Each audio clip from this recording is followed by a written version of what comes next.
Kembali lagi di Lanturan. Ngelanturnya pasti mudah-mudahan relevan.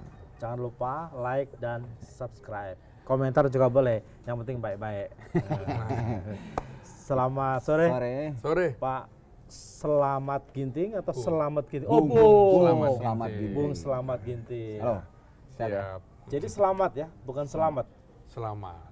Jadi asli ya, bukan puja kesuma. Asli, ijazah juga Ini. asli. Akte lahir juga asli. IPK juga asli. Asli. Wah, asli semua. Asli semua. Lagi ini Kalau soalnya. di bawah 2,0 kan artinya nggak lulus. Nggak lulus ya? Kan ada yang ngaku-ngaku ijazah saya di bawah 2,0.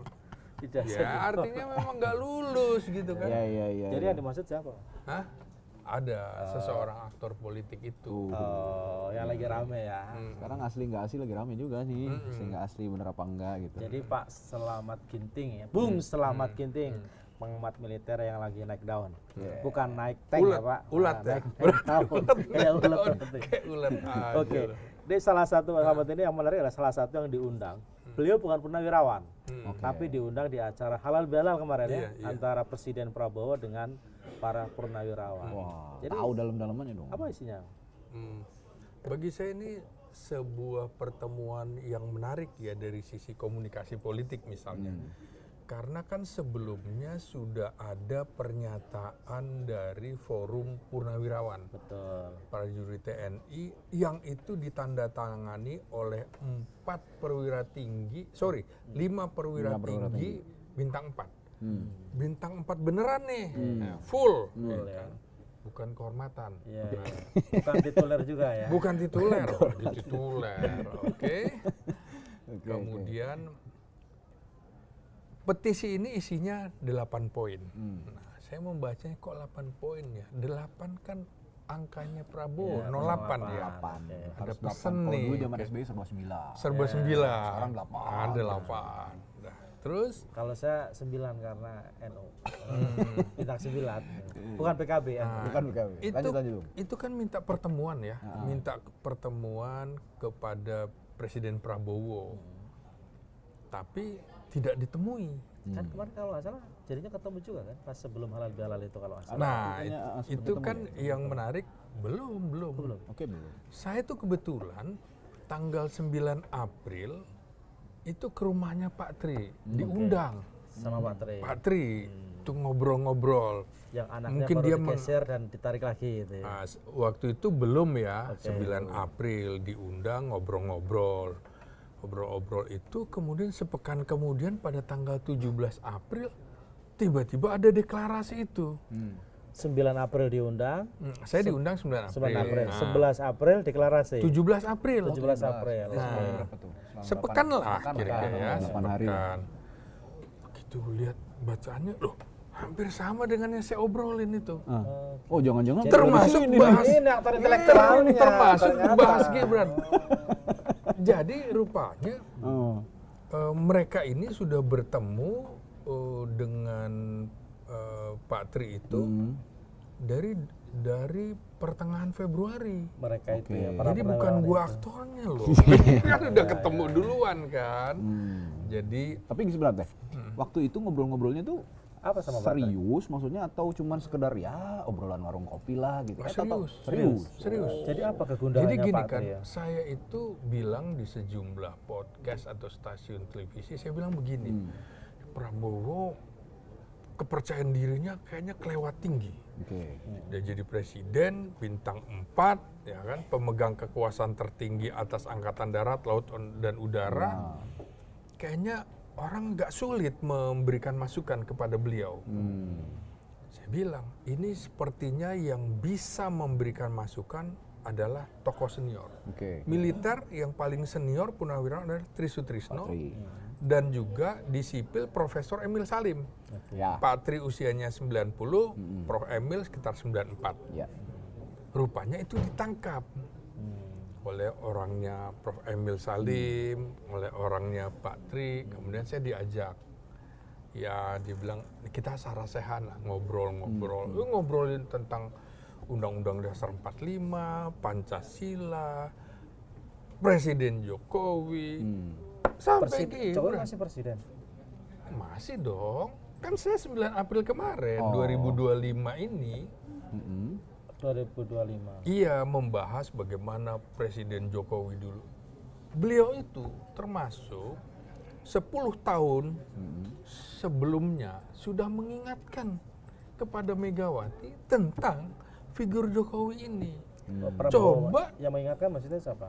Pak Tri. Oh, Pak Tri, oke. Pak Tri mengingatkan Megawati, coba ditimbang-timbang lagi.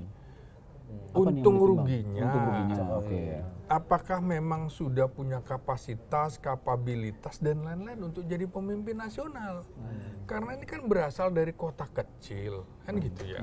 Memang Solo itu masih di bawah Jakarta Timur, lebih luas Jakarta Timur. Iya, iya. Pengelolaannya juga Mempertimbangkan jauh lebih kecil. itu. Jadi begitu PDIP kemudian memandang Jokowi sebagai malin kundang, nah, kan kira-kira gitu. Ya, lo gak dengerin gue sih. Ah, gitu kira-kira ya. gitu kan. Nah, Gue bilang juga apa? gue bilang juga apa. Bener kan, culture shock jadinya. Nah, Biasa di daerah yang kecil, Nah. dibawa ke skup nasional gitu ya. nah lanjut ya. Oke. Jadi begitu saya dapat poin-poin itu 8 poin, oh berarti betul yang disampaikan Pak Tri itu bahan-bahannya seperti itu. Nah jadi setelah deklarasi keluar, saya sebagai pengamat militer cari informasi lagi dong, cari lagi informasi dari bintang 4 lainnya, lain. yang beneran juga nih, yang full, Ya, gitu ya, kan. ya, ya. Wah, ternyata mereka banyak setuju. Apalagi soal poin 8. Wah, Apa tuh poin 8? Berlama apa sih? poin 8 itu meminta Wakil Presiden Gibran untuk mundur. Dia sepertinya jadi semangat kembali gitu. Seperti aktivis itu kan jadi semangat kembali. Yang tadinya lesu, jadi Dia paling senyum poin 8 ini. oh gitu ya. Poin 8 ini paling senyum. Jadi Saya tahu dia doyan ingat banget. nggak pernyataan Presiden Soekarno itu? Beri saya satu pemuda akan mengubah dunia. Nah, gitu. Tapi 1000 orang tua hanya akan bermimpi. Oke. Nah, kondisi sekarang berbeda.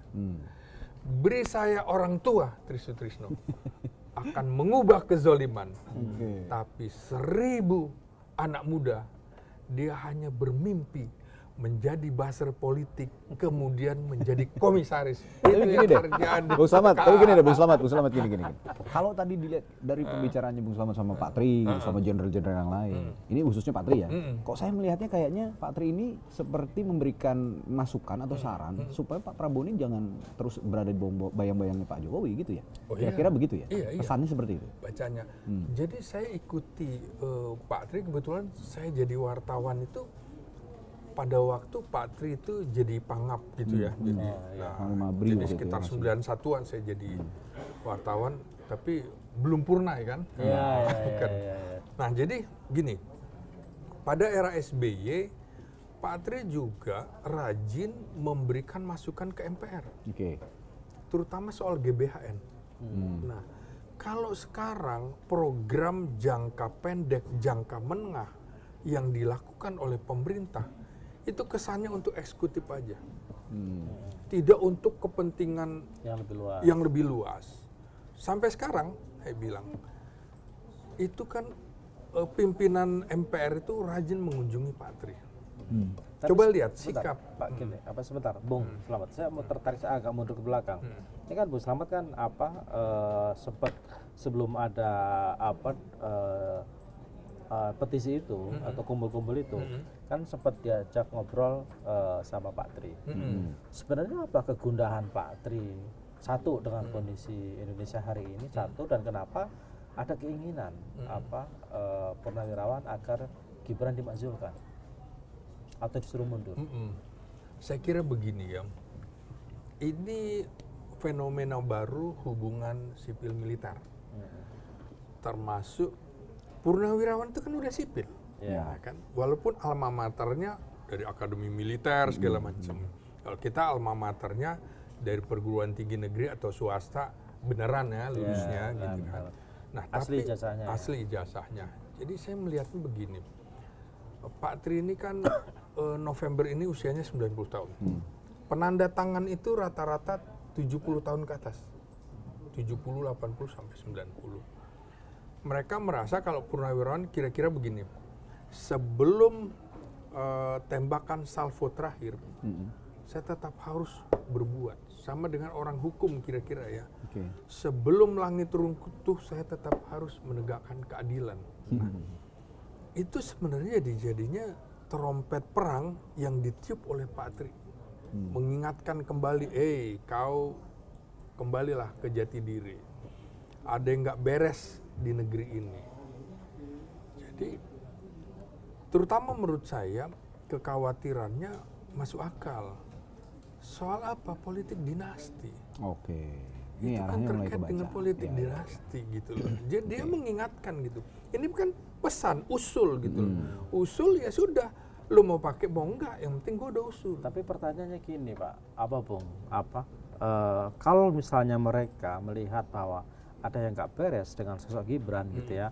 Satu kan yang dikutip di tuntutan itu kan karena dia adalah produk, kalau saya bisa simpulkan ya, produk dari putusan konstitusi yang dianggap cacat hukum misalnya. Kedua karena berpotensi terjadinya politik dinasti. Tapi kenapa suara-suara itu tidak muncul ketika Gibran baru saja diusulkan jadi cawapresnya Prabowo gitu loh. Tapi muncul justru ketika pemilu sudah selesai dan Prabowo sama Gibran sudah resmi dan konstitusional terpilih sebagai Atau presiden. sebenarnya mungkin ada usulnya tapi diredam terus gitu. Enggak. Oh iya, nahan diri. Nahan diri Itu terus. kan nahan Kenapa diri. ditahan kalau gitu? Ya memberikan kesempatan juga sambil menilai. Artinya sudah waktunya dong 1 semester 6 bulan ini. Ya, ini banyak nih, saya bertemu dengan beberapa perwira tinggi pensiunan bintang 4 juga. Kami menahan diri nih. Oke. Tapi setelah trompet perang ditiupkan Pak Tri, itu membangunkan semangat kami lagi kan. Makanya kemarin dalam pertemuan halal bihalal itu, antara lain mengumandangkan lagu himne Taruna. Membuat semangat, kau tuh masuk di sini artinya sudah mewakafkan dirimu untuk bangsa dan negara. Jiwa ragamu, kira-kira begitu. Nah, termasuk begitu udah purnawirawan, kita harus mengingatkan nih semuanya, ada yang nggak beres di negeri ini. Ya. Jadi bagaimana dinamika pada waktu menjelang pilpres mereka rasakan. Yang menarik adalah mereka ini adalah orang-orang yang tadinya di dalam kontestasi pemilu pilihannya berbeda-beda. Oke. Ada pilihan 01, 02, 03, Ya. tapi dia disamakan satu kepentingan. Oke. Nah ini balik lagi soal TNI yang sepertinya dari awal periode pemerintahnya Pak Prabowo ada aja isunya berhenti-berhenti. Dari mulai awal nih Bapak Prabowo menjabat, mulai masuk dalam komponen pemerintahan di Undang-Undang TNI kan ada tuh rame menuai pro kontra. Sampai detik ini juga sampai soal ya itu purnawirawan TNI berkumpul akhirnya ada poin untuk memazulkan Gibran sampai ya ini berimbas pada anaknya Pak Tri. Ada Jen Kunto yang tadi jadi digantikan oleh Laksda Hersan meskipun dibalikin lagi gitu. Kenapa itu kalau melihat udah digeser balikin lagi? Iya, pertama karena tadi membahas menyinggung soal undang-undang TNI, menurut saya revisi undang-undang TNI itu tidak ada perubahan signifikan dengan perubahan 2004, nggak ada. Ketika menduduki jabatan di pemerintahan itu sudah tercantum dulu ada 10. Jadi bunyinya kan militer aktif di jabatan sipil, ya di kementerian dan lembaga sudah ditentukan itu boleh, karena itu terkait dengan tugas-tugas pertahanan keamanan, nggak ada masalah menurut saya. Di sejumlah negara dalam operasi militer selain perang juga ada soal-soal itu gitu. Jadi dinamikanya berkembang sesuai dengan tuntutan zaman. Nah kembali kemudian ke soal mutasi kemarin. Jadi menariknya begini ya. Panglima Komando Gabungan Wilayah Pertahanan Kogab Wilhan 1 itu memang di Natuna, daerahnya laut. Maka idealnya memang harus angkatan laut. Jadi dari 8 panglima kan baru Kunto saja yang dari backgroundnya Matra Darat. Maka pada Januari 2025 itu saya bilang kemungkinan tidak akan lama Kunto di situ. Tapi yang saya tidak sangka adalah dia dimutasi menjadi staf khusus Kepala Staf Angkatan Darat. Itu artinya posisi non-job, dikandangkan, dibuang. Idol jadinya. Nah, Dibuang. beda dengan staf khusus menteri. Ya. Oh, gagah dia. Ya. Jadi staf khusus dengan staf ahli beda. Staf ahli itu punya jabatan di militer, tapi staf khusus enggak. Nah, staf khusus itu biasanya di Mabesat di lantai 8 adanya. Misalnya orang baru selesai sesko TNI sambil menunggu jabatan ditaruh di situ. Selesai pendidikan Lemhanas sambil nunggu jabatan taruh di situ.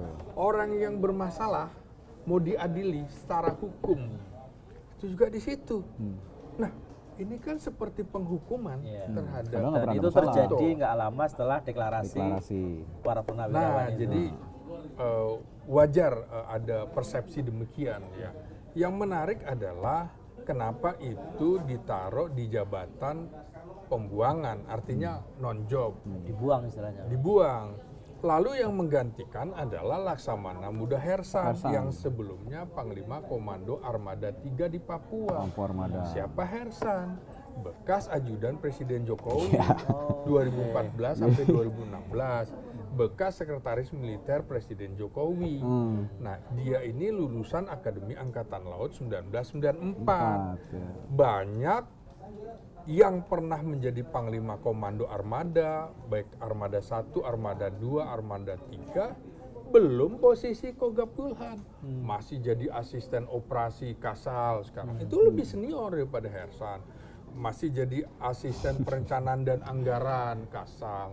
Banyak juga angkatan lulusan 90, 91, 92, 93 yang pernah mimpin Kotama, belum tuh. Nah, lulusan 93 pun belum ada yang bintang 3. Tiba-tiba ini Hersan lulusan 94 kok mau diplot itu? Oke. Ada apa? Nah, ini gitu. dari rentetan peristiwa mutasi Ada siapa ini lah. tepatnya Ya, di dari, baliknya. nah itu tadi, dari rentetan peristiwa mutasi ini, betul ada siapa? Kalau saya sih langsung aja to the point. Apa betul, kalau orang kan masih menganggap ini Pak Jokowi ini masih banyak cawe-cawe nih.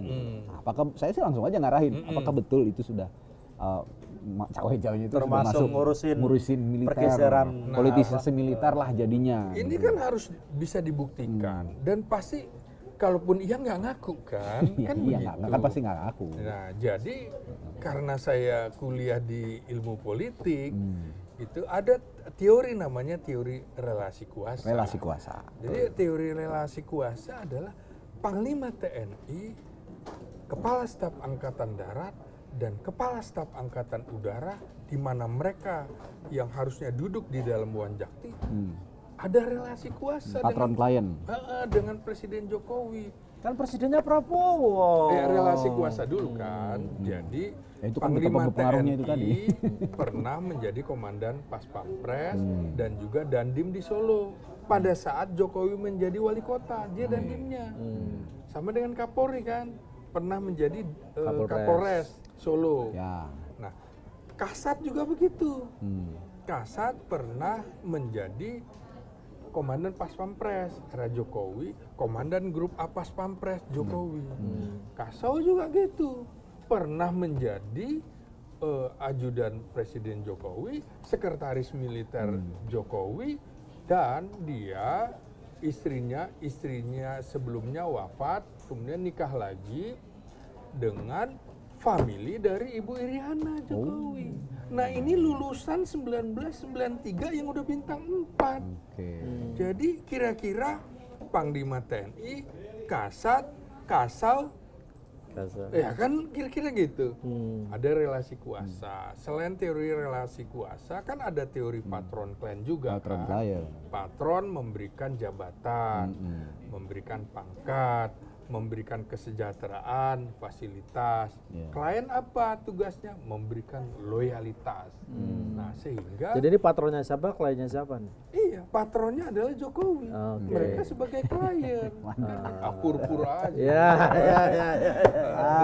Suka nih sama Bung Slamet gua nih. Iya. Dar. Tapi yang saya heran dari awal tadi Bung Slamet ini nyebut Jokowi presiden Presiden terus ya. gitu Oh, loh. gitu ya. Bukan mantan presiden. Bukan presiden ke-7 Jangan-jangan lah. masih mengakui Jokowi sebagai presiden. Jadi kan seperti tradisi ini kan presiden ke-7. Ya, Oke. Gitu. Ya. Prabowo presiden ke-8. Dan SBY presiden ke-6 gitu. Kalau ngelihat ini lagi balik lagi berarti ya itulah kegundahannya Patri sebetulnya kan. Iya. Kegundahannya Patri masih Iya. ada cawe-cawe lah segala Karena macam. pengaruhnya masih Tapi begitu ya balik lagi ke halal bihalal kemarin. Mm-mm. Pak Tri sama Pak Prabowo kan sebelahan nih Mm-mm, hidupnya. Pasti ngobrol dong. Betul, Udah ada betul. informasi belum obrolan apa gitu yang diobrolin? Atau mungkin sekarang Pak Tri sudah paham bahwa pelan-pelan Pak Tri nanti juga saya akan memisahkan diri. Mana tahu nggak tahu kan ada omongan gitu. Gitu Iya. loh. Jadi dari gestur kan kelihatan. Pak Tri ini kan adalah purnawirawan TNI yang paling senior. Ya. Karena nggak ada lagi nih, usianya 90. Dia lulusan 1959, Prabowo lulusan 1974. Bedanya 15 tahun. Ya kan? Jauh. Jadi ketika Prabowo baru jadi letnan 2, Tri udah letnan kolonel. Ya kan? Sudah gitu dia menjadi ajudan bapak mertuanya Prabowo kan, ajudan Presiden Soeharto selama hampir 5 tahun. Nah, ya kan? Makanya kemarin coba waktu pulang Titik Soeharto menggandeng Pak Tri kan kira-kira gitu ya sampai naik mobil. Karena dihormati kan. Iya lah. Gimana pun dulu bekas wakil presiden bapaknya. Ya, kan, gitu. jadi ini kan menarik ya. Kalau gesturnya kemarin itu memang pengantinnya berdua. Prabowo dengan Trisutrisno. Tri, betul. Orang kan memang menunggu nih. Iya momen ini. Menunggu nih kapan sih pertemuannya? Kan saya juga bilang, saya sih ngusulkan Prabowo temui Pak Tri. Karena gini, saya mengamati ya, waktu SBY, Pak Tri kan tiba-tiba ke MPR dan segala macam. Nah, SBY sebagai presiden juga bingung.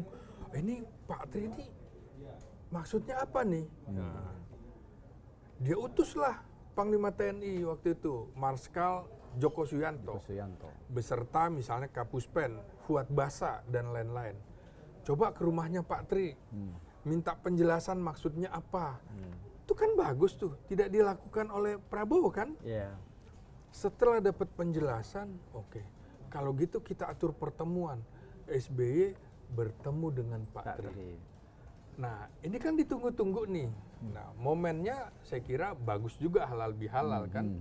Halal bihalal kan artinya yang tadinya haram jadi halal kan, kira-kira saling memaafkan Meskipun gitu kan. agak aneh, karena lebarannya kapan, hari bialalnya kapan. Sama satu lagi yang aneh. Udah bukan sawal lagi ya. Iya, udah mau lebaran haji ini. Sama satu lagi yang aneh. Yang poin 8 tadi kemarin di halal bihalal nggak ada malah di NTT. Oh gitu ya. Di NTT gimana sih? Ada kunjungan kerja katanya. Ya tapi Kunjungan kerja siapa? Sorry. itu Pak Mas Gibran. Dia nggak diundang Nggak atau diundang atau gimana sih? Ya nggak diundang dong. Gitu. Emang. Soalnya kirain satu paket presiden wakil presiden, tapi emang sebelum-sebelumnya juga pernah ada sih ya. Nggak pernah. Bareng ya. Nggak kalau saya perhatikan ya di dalam rapat-rapat khusus juga nggak diundang. Nggak nyambung bro rasanya. Lo kok ketawa sih? Iya. Giliran gue serius. Iya. Gimana sih? Mas itu kita ketawa karena Bang Slamet jujur banget gitu maksudnya. Jujur kacang hijau. Jujur. Tapi gini, Kacang Bung Iya, Somad, iya. kemarin sebelum halal bihalal kemarin, ada juga tapi yang ngomong kampungan sih ngeribut-ributin begini. Ayo. Ada juga yang bilang gitu. Tapi orangnya juga ada kemarin di sana. Purnawirawan juga. Gitu Purnawirawan ya? juga. Itu yang suka ngomong toksik ya. Gitu. Ini kan lagi-lagi ya, coba ya. Ketika semua bicara bahwa ini ada dugaan manipulasi konstitusi. Sang tokoh ini yang bilang apa namanya ya, yaudah kalau nggak setuju keluar dari Indonesia aja. Siapa itu? Ini kan cara-cara fasisme. Saya kira usulan para purnawirawan itu ya tokoh bangsa, menurut saya ini moral. Biasa dalam demokrasi beda pendapat, kita beda pendapat biasa. Tapi begitu beda pendapat, lu keluar aja, kampungan lu. Aduh mas. Pak Tri itu orang Surabaya loh. orang kota loh, bukan orang kampung. Oke. Sementara Wah, dia dari dibilang mana? kampung. Siapa yang orang kampung itu? Jangan gitu, sama-sama Batak juga. Oh iya, Jangan kan, dong. kan yang mimpin Pak Tri gitu kan. Dan itu yang saya bilang, dia jenderal bintang 4 full beneran loh, bukan yang Itulah ya. Ah. Bukan jenderal honoris causa. Jadi lah ya. gini ya, saya lihatnya ini kan sang tokoh ini masih ada irisan. Iya. Ketika kemarin bicara dengan aktor politik yang selama 10 tahun itu menjungkir balikan antara kata dan perbuatan, ya, sang tokoh ini kan berada di situ. Sampai dia bilang kemarin, tidak ada yang dilanggar selama 10 tahun konstitusi. Ya, ampun. Makanya saya bilang, salah satu tugas berat Prabowo Subianto adalah menyatukan kata dan perbuatan. Itu aja dulu. Setelah 10 tahun, lu dikibulin kan? Dikibulin nggak? Berani nggak jawab ayo? Lu dikibulin nggak? Saya sih nggak bilang dikibulin, tapi yang saya lihat ngomongnya sen kiri beloknya ke kanan. Nah, itu. Gitu ya. Seringannya sih gitu. Belok sennya ke kiri, beloknya ke kanan. Pilihannya nggak cawe-cawe, pilihannya nggak akan maju presiden, Gitu. pilihannya menyelesaikan tugas sebagai gubernur, Katanya obligasi apa itu obligasi? Uangnya banyak kok, ngutang-ngutang. Taunya paling tinggi utangnya. di antara Iya. presiden. Cuman pertanyaannya gitu, apakah itu juga menjadi salah satu keresahan dari para purnawirawan itu? Iya. Soal mereka melihat kalau saya lebih senang menyebutnya mantan ya. Iya. Mantan Presiden Jokowi ini masih turut campur lah. Iya. Di pemerintahan Prabowo ini. Itu juga jadi kegundahan para purnawirawan Iya. itu. Iya, saya kira pertama yang mereka lihat bagaimana legitimasi konstitusi yang dipaksakan pada waktu mengusung Gibran begitu ya. Iya, putusan 90 ya. Dan juga kan ada konsentrasi kekuasaan di dalam lingkaran keluarga. Bagaimana Gibran dijadikan wapres, Bobi dijadikan gubernur Sumatera Utara, kan gitu. Kaisang hampir jadi Nyaris. wakil gubernur, coba Jakarta waktu itu. Kalau nggak terpaksa kan akhirnya kita semua turun ke DPR. DPR lo jangan main-main lo. Ini negara republik loh. Reformasi didirikan antara lain kita menolak KKN, korupsi, kolusi, nepotisme. Dan TAP MPR tentang KKN itu masih berlaku. Kok ada satu keluarga yang melanggar ini, kau diamkan aja? Iya, dan ini menariknya gini, Bung. Iya. Meskipun saya bukan pengamat politik gitu ya. Aksi para purnawirawan itu petisi para purnawirawan ini kan dilakukan itu nggak lama setelah menteri-menterinya Prabowo itu halal bihalal juga tuh ke Solo, terus ke Sumber, bilang gitu bos loh. lagi. Terus setelah itu bilangnya bos He is saya, my boss. He is my boss, gitu. Bos. Nah, apakah memang aksi para purnawirawan ini menurut Bung Slamet memang dalam tanda kutip ya sebuah balasan untuk mengingatkan kepada Prabowo ini nggak bisa terus-menerus dibiarkan nih seperti itu. Ya ini kan sebenarnya dibuat sejak Februari ini. Obrolannya kan, diskusinya. Iya, poin-poin itu dibuat dari Februari. Jadi sebelum Prabowo juga kunjungan ke luar negeri, ini orang-orang ini kan yang memang seperti terang-terangan bolak-balik gitu ya. Iya. Kalau kita lihat Orang-orang ini orang-orang maksudnya ini, menteri-menteri. iya, orang-orang ini kan patut diduga tersandera. Oke. Makanya bolak-balik ini Ke Sumber. ke sumber itu. Ini masih ingat juga, masih segar juga di otak kita soal isu matahari kembar nih. Ya. Apakah isu itu punya kaitan juga dengan kondisi saat ini di internal TNI yang satu menginginkan mutasi imbas isu pemakzulan kemarin kan, yang melibatkan Pak Tri juga. Di sisi lain kubu yang menganggap tidak perlu ada mutasi sehingga ada perlu diredam. Nah, kira-kira itu juga berpengaruh ke ini isu mutasi ini atau maksudnya ada dampaknya ke situ? Ya patut diduga ada loyalitas ganda kan. Anda ingat nggak betapa perwira didik atau peserta pendidikan Sespimen, sekolah pimpinan menengah Polri mengunjungi Jokowi. Sowan. Iya. Sowan. Saya akhirnya berpikir begini ya, ini semua sedang setor nama, ya, setor nama karena masih berharap kalau satu ketika terjadi sesuatu dengan Presiden Prabowo Subianto berhalangan tetap, misalnya, kan Wapres ini naik, jadi kira-kira nitip nama, ya kan? Maka itu di lingkungan semuanya organisasi sipil, militer, termasuk di kepolisian, bisa jadi masih ada yang loyalitas terhadap Jokowi, kemudian juga separuh. Jadi main dua kaki lah ya. Nah ini kan nggak boleh terjadi. Makanya Presiden SBY, Presiden ke-6 gitu kan, mengingatkan soal matahari kembar ini, mengingatkan loh. Jadi dia kan sudah mengingatkan, ini nggak bisa yang seperti ini. Kok masih ada cawe-cawe? Tapi kan gini juga, Bung, jangan lupa juga, sebelum para menteri-menteri itu, Prabowo itu juga beberapa kali tuh sowan ke rumahnya Jokowi. Iya, ngebakso bareng kadang. Apakah itu tidak menjadi salah satu bukti bahwa Prabowo jangan-jangan masih tergantung sama Jokowi? Begini ya, setelah pertarungan yang sangat keras selama 2 kali pilpres, lalu Prabowo diangkat menjadi Menteri Pertahanan, ya, itu satu poin bahwa Prabowo merasa utang budi yang pertama dijadikan Menhan. Yang kedua, ini tentara loh, yang seperti saya bilang, semuanya lulusan akademi TNI itu berharap bintang 4. Walaupun kemudian kehormatan, ya kan? Ya paling enggak udah bintang 4. 2. Yang ketiga adalah dibantu dalam pilpres. Nah, jadi ini menurut saya hutang budi yang tidak bisa serta-merta seperti membalikkan telapak tangan. Lunas langsung gitu, nggak bisa juga gitu. Oh nggak bisa. Tapi mau sampai kapan begini?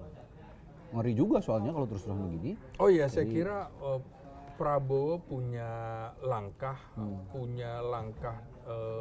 dari teknik, taktik maupun strategis. Kapan dia akan berbalik arah dan segala macam. Kita hitung nih. Berbalik itu maksudnya gimana? Jadi berseberangan. Nah, gitu. begini ini kan sudah kira-kira 6 bulan nih. Kayak main bola nih ya, main bola.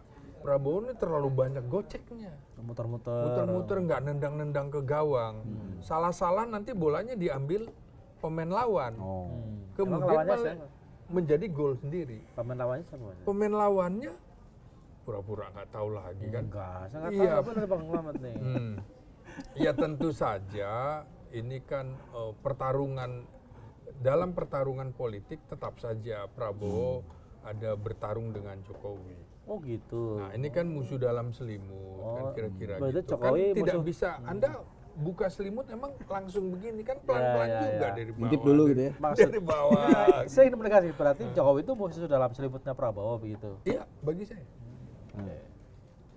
Kalau tidak misalnya ya, buat apa dia mengambil alih pansel KPK, menentukan komisioner Komisi Pemberantasan Korupsi. Buat apa juga Jokowi buru-buru melantik Hasan Nasbi itu menjadi juru bicara presiden pada 19 Agustus 2024. Padahal kan tinggal 2 bulan lagi Prabowo dilantik. Ini juru bicara untuk siapa?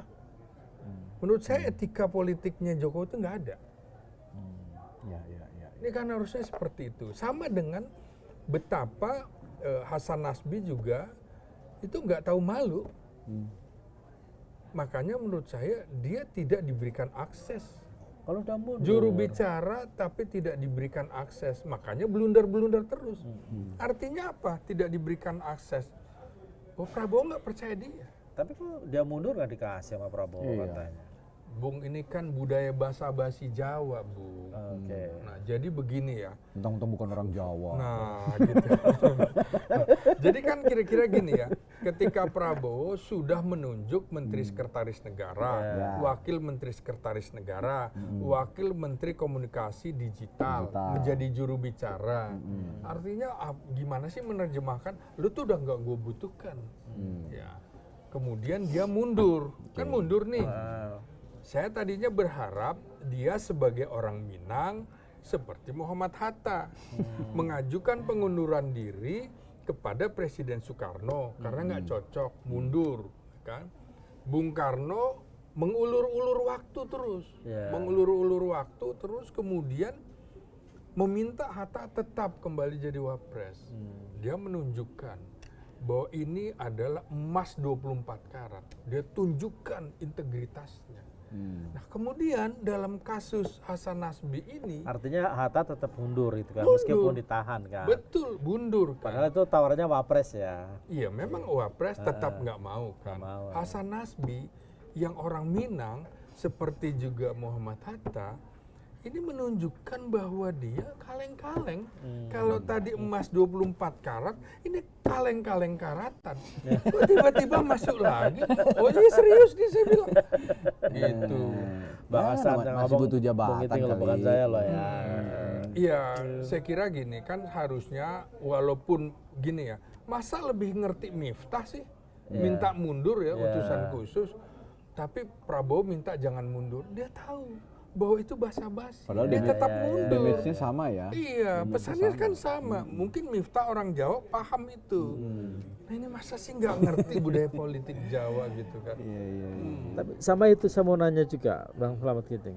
Soal apa mutasi antar matra itu loh. Itu apa? Iya itu. Dari angkatan bisa laut sih? ke angkatan darat. Oh itu menurut saya gini ya, dalam mutasi kemarin itu ketika kemudian juga ada revisinya, itu kesalahan administrasi. Padahal kesalahan administrasi? organisasi militer itu adalah organisasi yang paling disiplin, paling tertib. Ternyata administrasi personilnya buruk. Kan? Juga saya lihat mereka gagal membaca momentum dari Ipolek Sosbud Hankam ketika melakukan mutasi yang memindahkan Letjen Kunto menjadi staf khusus Kasat. Dia apa iya tidak mempertimbangkan sedang ada kegaduhan ya dari purnawirawan yang mengusulkan sampai wapres itu harus mundur dan segala macam. Dan kemudian kebetulan yang nanda tangani adalah jenderal senior Trisutrisno. Jadi asisten intelijennya kok nggak bisa baca gitu. Kemudian asisten personilnya kok buruk bener administrasi itu. Ingat nggak kata-kata Kapolri itu? Ikan busuk Dari atas, dari kepala. dari kepala. Artinya harus penggal kepalanya. Nah, tapi dia juga nggak memberikan contoh. Iya. Sampai Ada sekarang- kasus Irjen Ferdi Sambo, ya kan? Ada kasus narkoba Irjen Teddy Minahasa. Dia nggak mundur. Jadi kita ini betul-betul antara kata dan perbuatan nggak nyambung. Jadi prinsip apa ngasih sen ke kiri belok kanan tuh udah turun ke bawah gitu loh. Itu. Omon-omon jatuhnya ya. Kasih sen ke Minum kiri juga belok ya? ke kanan. Silakan Bung. Wah, nggak habis-habis ngomongin soal militer dari awal Pak Prabowo menjabat Tapi ini.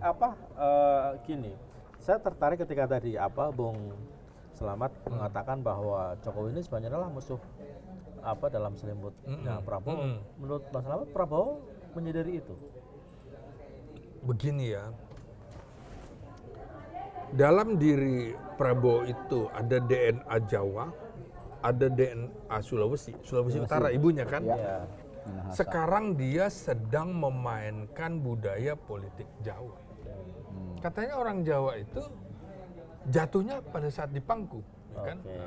Jadi kira-kira Anda bisa mengartikan kalau hidup Jokowi. Kalau orang Medan kira-kira angkat-angkat telur, kemudian dilepas, telurnya jatuh kan. Nah, kira-kira kayak begitulah.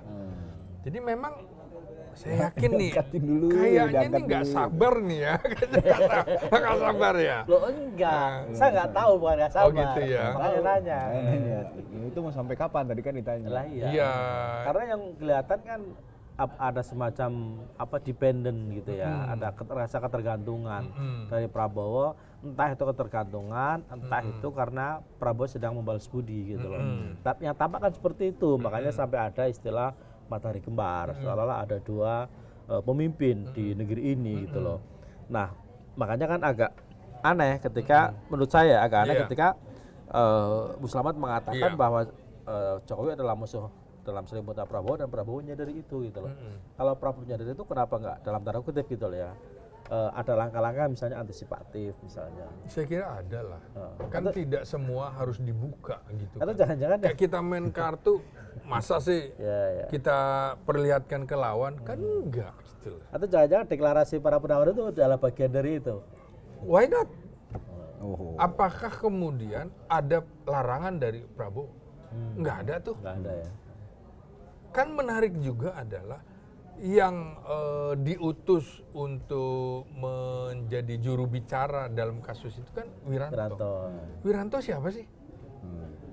Wiranto ini kan selama 2 periode Presiden Jokowi kan berada di kubunya Jokowi. Kalau dia di mana yang berkuasa masih ikut terus. Kira-kira begitu ya. Okay. Jadi pilihannya itu. Itu pesan yang ingin disampaikan apa ketika yang diminta ngomong adalah Wiranto misalnya, bukan Safri.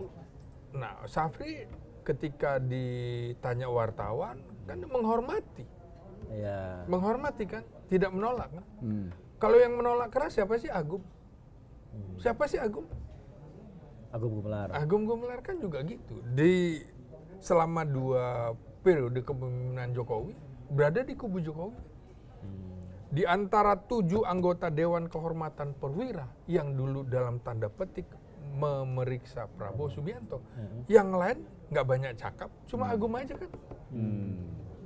Ingat kan sekarang viral pernyataan Agum black campaign. Bukan cuma negatif campaign, black campaign. Nah, jadi kita lihat aja. Oh, orangnya itu lagi, orangnya itu lagi. Kan begitu. Jadi kayaknya publik tahu deh. Tidak ada satu kata pun dari Prabowo Subianto kemarin membahas soal itu. Oke. Terus waktu halal bihalal kemarin yang di Solo kebakaran jenggot nggak tuh? Kira-kira? Kayaknya rambut deh. Agak rontok. Gak punya jenggot. Tipis. Punya. Makin tipis. Gak punya jenggot. Tapi menarik ya, pertanyaan Bu Slamet tadi bahwa menurut saya ini analisa yang baru ya, ketika mengatakan kalau orang kan memang banyak analisa mengatakan bahwa akan ada satu titik di mana bisa jadi Prabowo dan Jokowi ini akan dalam posisi berseberangan gitu loh misalnya. Makanya dan di antara itu ada Gibran gitu loh. Nah, ketika Bung Slamet tadi mengatakan bahwa Jokowi bisa jadi adalah musuh dalam selimutnya Prabowo dan Prabowo sudah tahu itu, artinya ke depan ini bisa jadi akan mempengaruhi dong konstelasi politik nasional. Iya, pastilah ya. Jadi 5 tahun itu pasti terjadi dinamika yang sangat tinggi ya. Karena rata-rata separuh dari perjalanan kabinet itu, paruh kedua itu mereka sudah konsentrasi rata-rata untuk pemilu, untuk pilpres. Nah, jadi loyalitasnya itu memang nggak akan 100%. Semuanya tergantung arah mata angin, kira-kira gitu. Dan ini coba kalau kita lihat 8 partai yang masuk di dalam parlemen, tidak semuanya juga termasuk yang belakangan mendukung koalisi Indonesia Maju Plus mendapatkan tempat di kabinet. Nasdem segala macam. Sementara yang terjadi di PDIP ini kan oposisi rasa koalisi kan. Artinya banyak program-program Prabowo juga didukung. Tidak ada masalah gitu loh. Jadi kalau seperti itu ya tugas kita lah intelektual, pers yang mengingatkan. Pertanyaannya gini, kalau misalnya memang para purnawirawan ini sudah gerah dengan Gibran gitu ya, karena mungkin mereka khawatir kalau ada apa-apa dengan Prabowo adalah yang menggantikan Gibran gitu ya. Tapi kenapa tuntutan itu ada di poin 8 bukan poin pertama? kaget lah nanti. biar nanti sewaktu-waktu bisa dihapus kalau Ya, memang kan sudah bicara kondusif, yang gitu. pertama kan konstitusi dulu dong. Iya, Itu kan iya. sebenarnya pesan. Nah, Oke, ini belum selesai nih urusan soal militer rame-rame. Ada juga sekarang lagi rame militer versus ormas. Kemarin rame-rame. Pak Sutioso, Kata Nurmantio sama Pak Setiaso. mantan inilah purnawirawan jenderal TNI. Ini apa yang Bung Slamet baca kok ribut-ributnya sekarang ormas juga ikut ke bawah. kan gini ya, hampir semua termasuk partai politik itu punya ormas, ya kan? Gitu. TNI punya ormas, polisi punya ormas, ya. Bahkan partai-partai juga punya ormas kan. Muhammadiyah, NU itu juga ormas kan, ormas keagamaan, ada ormas kepemudaan. Nah, dalam tanda petik preman yang diormaskan, ya kan, itu memang seperti memelihara anak macan. Nah, awalnya manis, Atributnya militer lagi. Atributnya militer. Saya Karena militer lah, ya kan. karena itu ya, orang-orang seperti Kopassus kan dia untuk mengambil baret komandonya kan 7 bulan. Hidup antara hidup dan mati kan untuk dapat itu. Iya. Nah, sekarang kan mereka juga banyak yang pakai baret merah juga kan. Iya.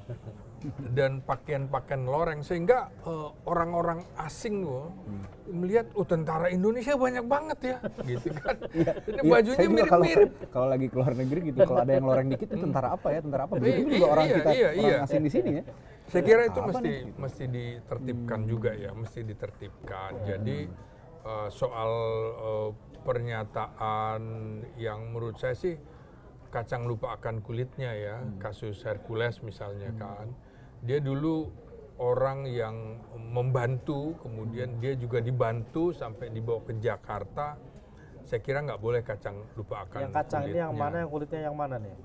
Yang kacang mana, yang kulit yang mana nih? Ya kacangnya Hercules. Kacangnya Hercules. Lupa dengan kulitnya. Dia kan artinya dia diselamatkan oleh tentara juga. Tapi pertanyaannya, kenapa Hercules berani dalam tanda kutip ya head to head dengan tentara atau mantan jenderal atau purnawirawan?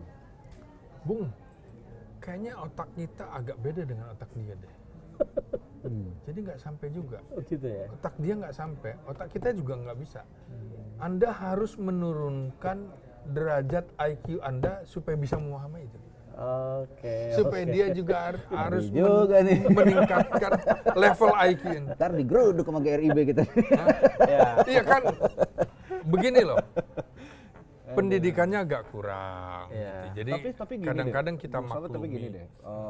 Oke lah dia bukan orang yang punya Intelektual bagus. intelektual baik. Tapi masalah loyalitas saya melihat ini, saya berusaha objektif aja. Masalah loyalitas tadi tidak usah diragukan. Gitu. Orang baik sama Hercules, dia bisa sangat baik dengan orang itu. Nah, ketika ada yang nyenggol lah dalam tanda kutip nyenggol Hercules begitu dalam konteks seperti sekarang, nah, dia kan dengan beraninya akan berteriak dan melawan. Gitu. Memang apakah itu memang dilindungi oleh pemerintah atau gimana? Karena dia punya keberanian sebesar itu. Atau gitu, siapa untuk sih melawan. backingnya? Nah, Enggak, itu. kontroversinya kan muncul ya. Muncul yang belakangan ini nih dalam beberapa pekan terakhir ini kan. Pada saat dia berkunjung ke Solo kan. Oke. Solo lagi. Solo lagi. Soal ijazah kan. Ya. Kok dia menjawab soal ijazah? Lah orang dia juga nggak sekolah kan, kira-kira begitu. Tapi ini simbol sepertinya ya. Jadi simbol Sumber juga. nih. Saya kok jadi ingat bagaimana Mussolini dan Hitler menggunakan pemuda berkaos hitam, berkaos coklat menghadapi musuh-musuh politiknya. Ini pakai yang dalam tanda petik preman. Nah ini juga begitu. Nah terus kan jadi rame. Setelah itu baru dia berani ngomong-ngomong kan pada saat mengkritik, Bung, dari 8 poin petisi para purnawirawan itu, Ya. 3 itu kan terkait dengan Jokowi dan keluarganya kan. Ya. Pertama misalnya, mendukung pemerintahan kabinet merah putih Prabowo Subianto dengan asas citanya kecuali IKN. Kan punya Jokowi tuh. Ya. Kemudian ada lagi meresafel menteri-menteri yang terindikasi korupsi dan terafiliasi juga dengan Jokowi. Karena itu loyalitas. Itu 2 kan. Ketiga ya soal Gibran itu. 3. Nah ini kan kemudian jadi marah kan. Jadi artinya Bung Slamet ingin mengatakan bahwa jangan-jangan kenapa Hercules berani itu karena backingnya adalah Jokowi. Iya, saya kira kesimpulan Anda tuh nggak ada salahnya tuh. Ada salahnya ya. Lu takut-takut lu. Nggak takut, saya tanya. Jadi intinya pembicaraan kita dari awal sampai benang merahnya adalah Solo. Bener nggak sih? Oslo. Dan pertanyaannya terakhir, bukan terakhir, belum terakhir. Apakah menurut Bung Slamet Gibran dengan desakan para purnawirawan agar Gibran dimasukkan itu bisa terrealisasi? Gini Bung ya, Peluang itu gede atau ada? peluang ada. Kan konstitusi memberikan pintu. Iya. Semuanya. Tapi kan harus ada prasyarat atau ada alas hukumnya untuk melakukan itu. Iya. Dalam kasus Gibran, apa kira-kira prasyarat yang bisa digunakan? Anda untuk tahu itu? isu Pak Harto jatuh itu? Isunya apa? KKN kan? Oke. Korupsi, kolusi, nepotisme. Dan tap MPR itu sampai sekarang masih berlaku. Apa iya tidak bisa digunakan itu? Seseorang bisa dimakzulkan karena tindakan korupsi misalnya, ketidakpatutan dan lain-lain. Tapi ketika perangkat itu sudah semuanya dikuasai misalnya untuk membuktikan itu KKN itu, bisa nggak kira-kira? Emang pertanyaannya, Bang Gibran KKN ketemu lagi di lanturan edisi berikutnya. Oh. Thank you, selamat.